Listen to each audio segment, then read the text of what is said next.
Perkenalkan, kami dari kelompok 12 yang akan mengedukasi pada keluarga binaan tentang osteoporosis yang beranggotakan. Saya Nadia Fabiola dari Prodi S1 Farmasi. Saya Natalia Tri dari S1 Farmasi. Saya Teresia Salma dari Prodi S1 Kebidanan. Saya Michela dari Prodi S1 Keperawatan. Nabila Cynthia Putri dari Prodi S1 Keperawatan. Saya Mia Angelina dari Prodi S1 Keperawatan. Saya Indra Mawati dari Prodi D3 Keperawatan. Saya Kadarwati Testanirum dari Prodi D3 Keperawatan. Selamat menyaksikan kegiatan kami. We are the revelry, we are the dreamers. We dance through the night in our bones, we can feel it. Aiming for the stars against the sky. When we are together, we are bright. We'll light up. We've been waiting for this moment to come. We were made for this adventure. We feel it in our blood. We'll light up. Perkenalkan, kami dari Stikes Rogojo ingin memberikan edukasi tentang osteoporosis. Apakah mbaknya bersedia? Ya, saya bersedia untuk menerima mbak-mbak di sini untuk pelaksana edukasi. Selamat sore Mbak, selamat sore Bu. Kedatangan kami di sini untuk melakukan edukasi mengenai osteoporosis. Sebelumnya, apakah Mbak atau Ibu mengetahui apa itu osteoporosis? Kalau itu sih tahu sedikit ya. Nggih. Pengeroposan tulang. Nggih, betul. Untuk penyebabnya sendiri, apakah Ibu tahu? Tidak tahu sih. Belum tahu nggih. Nggih. Jadi ini nanti saya dan teman-teman saya ini akan menjelaskan mengenai apa itu osteoporosis nggih. Untuk definisi osteoporosis sendiri yaitu penyakit tulang yang ditandai dengan menurunnya massa tulang atau kepadatan tulang secara keseluruhan akibat ketidakmampuan tubuh dalam mengatur kandungan mineral dalam tulang dan disertai dengan rusaknya arsitektur tulang yang akan mengakibatkan penurunan kekuatan tulang. Kayak misal kekuatan tulangnya itu menurun, kemudian ada kayak pengkeroposan tulang. Kemudian osteoporosis ini bisa dialami oleh siapa saja, termasuk anak-anak, kemudian orang dewasa, tapi lebih sering pada usia orang dewasa atau menopause pada usia 40 atau sampai sekitar 50 tahunan. Itu nggih Bu ya. Untuk penyebabnya sendiri itu dibagi menjadi dua, yaitu ada primer dan sekunder. Untuk osteoporosis primer diakibatkan oleh penuaan pada tubuh atau bisa juga terjadi karena faktor usia yang sudah memasuki fase menopause yang sudah saya katakan tadi, usia menopause pada usia 40 sampai 50 tahun gitu ya. Kemudian pada penyebab osteoporosis sekunder diakibatkan oleh penyakit dasar.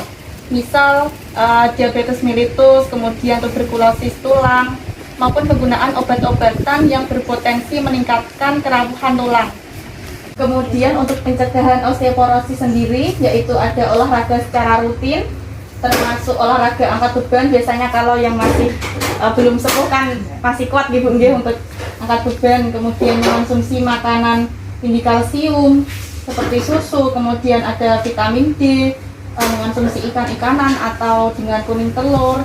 Kemudian bisa juga mengonsumsi suplemen bila perlu, seperti kayak minum vitamin, obat vitamin gitu ya kan ada. Kemudian untuk laki-laki juga bisa untuk mengurangi untuk merokok, kemudian berhenti mengonsumsi minuman beralkohol untuk laki-laki, kemudian tidak mengonsumsi obat tanpa saran dari dokter, terutama obat corticosteroid. Kemudian untuk pemeriksaan penunjang osteoporosis yaitu bisa juga dengan melakukan pemeriksaan ronsen atau CT scan di rumah sakit. Ronsen berguna untuk melihat dengan lebih jelas kondisi keadaan tulang yang patah. Kemudian tes darah juga bisa untuk mengetahui kadar sel-sel darah, kemudian kadar hormon itu juga bisa. Nanti darahnya bisa diambil. Biasanya di rumah sakit atau puskesmas juga bisa.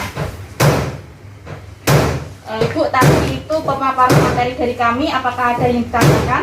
Ibu mau tanya tentang obat kita kartikosteroid ya? Kartikosteroid. Oh, kartikosteroid itu apa Mbak? Ibu Pak belum begitu jelas itu loh. Kortikosteroid itu secara umum definisinya untuk meredakan peradangan sendi atau tulang. Untuk obat kortikosteroid sendiri ada dexamethasone, prednisolon, terus ada betamethasone dan obat kortison. Itu merupakan golongan obat kortikosteroid. Untuk asupan selain susu, nutrisi apa lagi yang harus diminum untuk nanti? Baik Bu, tadi kan ada susu juga yang tinggi kalsium. Salah satunya ini ada juga, ini susu bagus untuk tulang. Kemudian yang selanjutnya setelah susu ada juga seperti ikan-ikanan, kemudian kacang-kacangan, bisa ikan sarden, bisa. Itu semua jenis ikan ya Mbak ya? Nggih, niku sae. Kemudian kacang-kacangan juga bisa nggih Bu nggih, kacang-kacangan, kemudian kuning telur juga bisa. Seandainya itu kan kadang-kadang selain kata kasih susu kedelai itu gimana Mbak? Susu kedelai, nggih mboten napa-napa. Seperti ada kan tidak kena osteoporosis bukan hanya lansia, kadang kan anak-anak juga bisa ya. Terus ciri-cirinya anak kena itu gimana? Ya, ciri-cirinya itu sami Bu, itu kan penyakitnya kan sama ya osteoporosis, atau pengeroposan tulang. Nah, terutama mungkin pada anak-anak itu dikarenakan lebih ke lebih ke genetik. Nah, ini penyakit yang menurun ataupun yang dibawa Bawaan dari lahir. bawaan dari lahir atau keturunan dari orang tuanya. Nah, di mana niku sama tanda gejalanya sama, mungkin pasien lebih merasakan nyilu atau mungkin mudah rapuh tulangnya untuk beraktivitas itu cepat lelah, dan juga hampir sama Bu. Mbak, selain susu itu apa ada lagi yang susu yang lebih baik untuk nenek? Untuk susu sendiri kan banyak ya Bu ya merek-mereknya. Nah kebetulan ini kami membawa susu ini Protesteo Plus yang ini kandungannya itu rendah lemak, kemudian bebas kolesterol, kemudian tinggi protein, tinggi serat, kemudian dilengkapi dengan 13 vitamin dan 7 mineral. Jadi ini sudah mencakup banyak kebutuhan yang dibutuhkan oleh mbahnya gitu. Jadi Mbak, tadi kan sudah dijelaskan sama teman saya nih materinya. Nah, di sini saya akan mengajarkan sama Mbak senam sedikit-sedikit Mbak. Senam. Dari senam. Contohnya kayak menggenggam tangan, merentangkan tangan, kemudian menggenggam kepala. Nah, itu apakah Mbak siap saya ajarkan? Dari senam. Dari senam Mbak itu nenek makan Mbak Seperti saya deh. Mbak Yang pertama, ini tangannya, kemudian jari-jarinya mengenggam Mbak.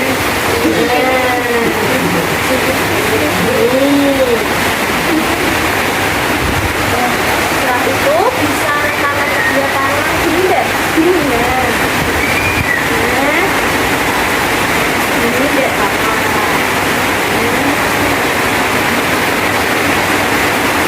Kemudian bisa menggunakan tangan dan gini Mbak.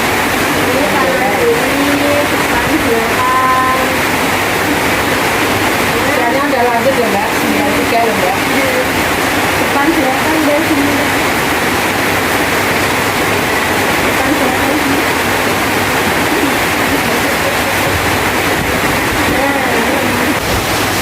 Nah, Mbak, tadi kan sudah saya ajarkan deh senam kecil-kecilnya. Itu bisa dilakukan setiap pagi Mbak, selama 5 atau 15 menit. Atau enggak buat ibunya juga bisa ikut Bu. Kan itu bisa dilakukan siapapun deh. Kalau begitu apakah masih ada yang ingin ditanyakan Bu? Ada apa kalau tangan terasa kok Mbak semutan tuh gimana Mbak? Apa juga bisa dilakukan seperti gerak-gerak? Iya. Oh, ada semut. diem gitu ya. Bisa Bu, dinding mawon atau enggak tadi